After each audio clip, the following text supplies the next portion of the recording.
Is there a big jump between year 11 and year 12? You need to hunt them down this year. It's more about the application of your knowledge rather than the knowledge itself. I didn't notice any jump. There was no jump. You'll form a relationship with them. The amount of times I was literally doing my homework, the free or the lunch before the lesson was not healthy. Hi guys, welcome back to another video.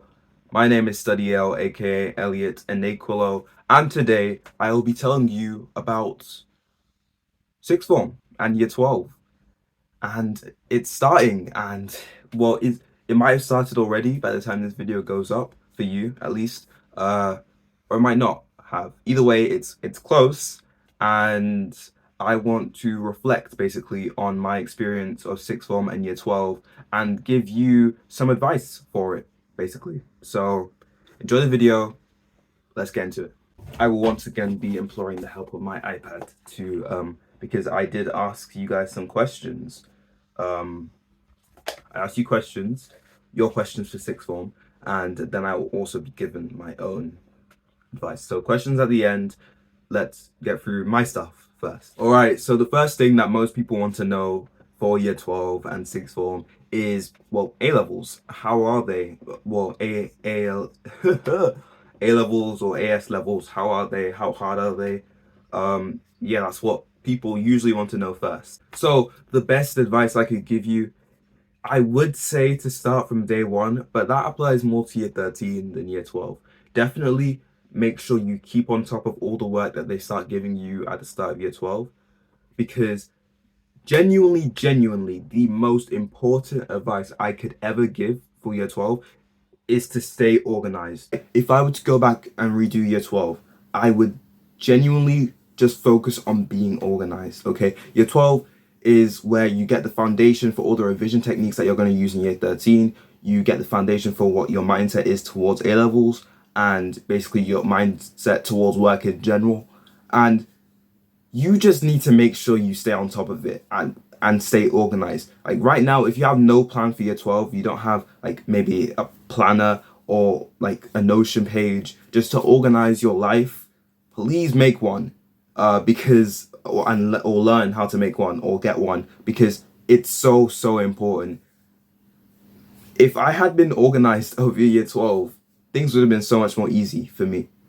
Because during year 12, not only do you have to worry about things like homework, getting good grades in your mocks, and just A-levels in general, it's building up your super-curriculars for your university application, getting experience, maybe if you have a job, working that job, and also just having a life as well. All of that takes a lot of organization, and it may sound like, oh yeah, but like it's gonna be easy. That's just GCSE. No, it's not just GCSE. It's not. During GCSE, I wouldn't say I was the most organized. I still got mostly 9. So make sure you just find some way to stay organized. Oh my gosh, super-curricular / year 12 opportunities, you need to hunt them down this year. Like, I wish my teacher sent me so many super-curricular opportunities over the course of year 12, and they were all really useful, and I applied for all of them and stuff like that, and I got into some of them, and they're all useful. Most of them are useful for my personal statement, but there's not enough. Like, I wish I had done more, because I'm still struggling to complete my personal statement.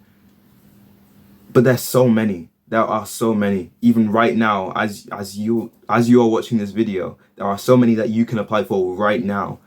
I wish I knew about every single one before year 12, because there's so many opportunities that I could have done that I just missed because I just didn't know that they were possible or that they existed. So you need to hunt those down. I'll give you some examples of some that you can do that are really useful, but I may try to give you literally a full massive list, like the list that they give on UCAS, which has nearly 100 probably on there, of just super-curricular stuff that you can do to boost your application. That's if I'm not feeling lazy though. So we got HE Plus, STEM Smart, Sutton Trust, Durham Supported Progression was definitely my favorite one and probably the best one in my opinion. Although I didn't get into SunTrust, so maybe SunTrust was good. And those are just a few examples. All right, okay, so the controversial thing, freeze. I am not gonna tell you to work and utilize all your freeze, because in year 12, that's just, I mean, if you find it necessary to work in every single one of your frees, go ahead, go do that. But for me, if I had worked more at home, I'm pretty sure I would have done better in my end of year exams. But I can't see myself spending my frees a different way than I did in year 12, basically.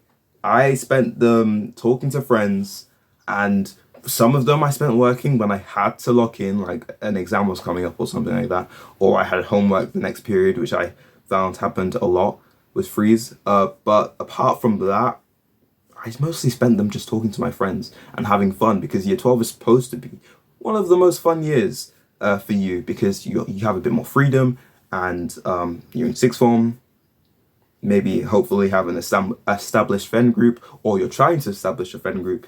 And yeah, so I would tell you to just have fun in your frees, but you can work in them as well. I would not blame you if you try to work in your frees, because they are very useful for working, especially when you have 3 A levels. Well, if you have 3 A levels, it's much easier to work in your frees because you have double the frees you would have if you did 4 A levels. I did 4 A levels, so, and I mostly didn't work in my frees. I feel like it was more half and half, whether I worked or whether I just didn't work. But if you do 3 A levels, you probably will find a much better balance, or just a balance that works for you much easier. Small point, teachers become so much more useful during A level. Please use them to your advantage. You will form a relationship with them, because you will probably use them for the 2 years you're sitting your A levels. Don't get on their bad side. Use them to the best of your ability by going to them, emailing them, asking them questions, maybe asking them for super-curricular opportunities, or asking them for just help in general. Use your teachers, they're so useful. Hopefully they are nice. If you haven't realized what teachers you're gonna get yet, just hope you have nice ones, because that can make a difference as well. Hey, if you're enjoying this video right now, please subscribe. I'm trying to reach 3,000 by the end of the year, so please subscribe, please, and like. Anyways, back into the video. Okay, anyways, now it's time to answer your questions really quickly. What would you recommend doing at the start of year 12 or throughout A levels to stay on top of things? Make a Notion page or have a study planner, and just stay organized. Write down all your lessons, write down everything you have going on in your life, and make sure you just schedule time to revise properly and schedule time to do everything like supercurriculars and homework. Organization at the start. That's what I recommend. How do you manage school? How do you manage work, school, extracurriculars, and looking for a university all at one time? Okay, so the looking for a university part for me kind of was more this summer, like the summer of year 12, rather than during school. So you don't really need to manage that at all. Extracurriculars / supercurriculars, as well as school and work, was once again organization. Staying organized and making sure you just have time to do everything that is on your schedule is the best way to manage it. And if you are organized, it's not going to be difficult. But if you aren't organized like me, you're going to forget to apply to certain supercurriculars that are really important before the deadline, and then miss out on that really good opportunity. Yeah. What would you do differently if you could repeat year 12? Already answered it. Organization. I would be organized. But for the sake of the question, if I were to do something else differently, I would do my homework as soon as I got it. I know that's kind of part of organization, but the amount of times I was literally doing my homework, the free or the lunch before the lesson, was not healthy or good in any way. Which, to be fair, on my part, there was a lot of stuff for me to do. But once again, if I was organized, I would have been able to find time to do the homework and finish it instead of doing it the hour before the lesson. How can I be as cool as you? You can't. it's not possible, unfortunately. So you're just gonna have to grin and bear it. Maybe one day, maybe one day, like when you're like 50 or something, you'll be as cool as me. Not now. A few tips to revise A-level physics. Just don't do A-level physics. I'm joking. Physics, the first thing I'd say, like if it was last year, I'd say flashcards, but definitely not practice questions. Please just do loads of practice questions for A-level physics, because it's more about the application of your knowledge rather than the knowledge itself and remembering it, because the knowledge and content for A-level physics, for year 12 at least, isn't that hard until like maybe the end. But it's not that hard. It's just the application that makes people do worse in exams. So past paper questions and practice questions, physics by far, literally the only thing, except maybe some flashcards, that you can do to do well in physics. For year 12 at least.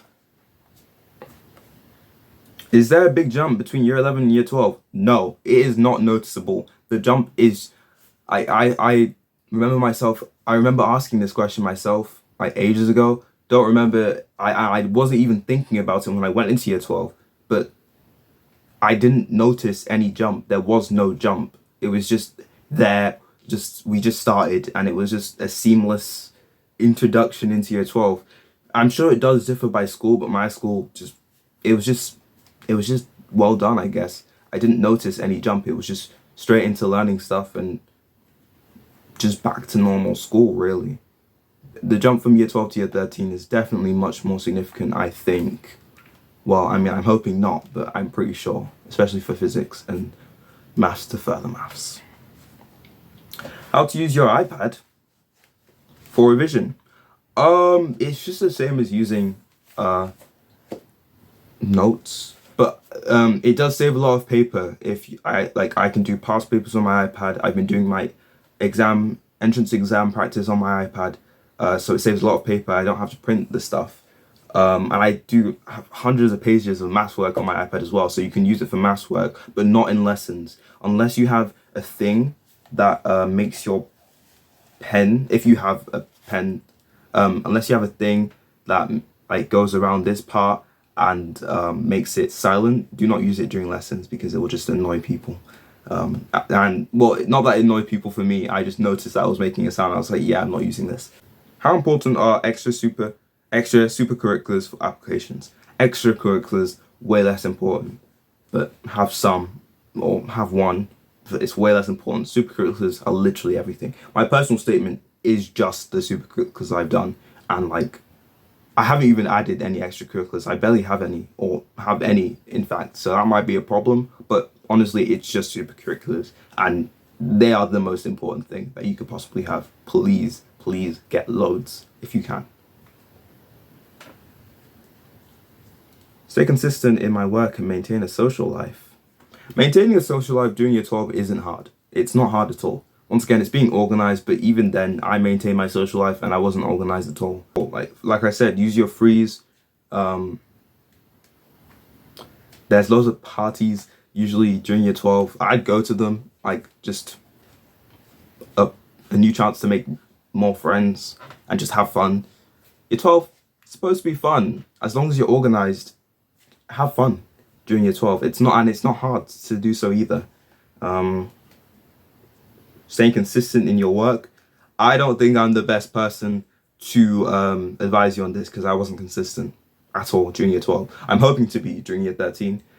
And I think it's more of a thing of organization again. If you're organized, then you will stay consistent, because you will allot time for revision and stuff consistently. So you'll stay consistent. But for me, I mean, I wouldn't get the advice from me, because I wasn't consistent. Although it may have looked like it from the vlogs. How to prep effectively for year 12. You don't need to prep at all. This was 7 days ago, but you don't need to prep for year 12, really. Just, like I said, the gap isn't big between year 11 and year 12. You just get into it and start. You don't need to prep.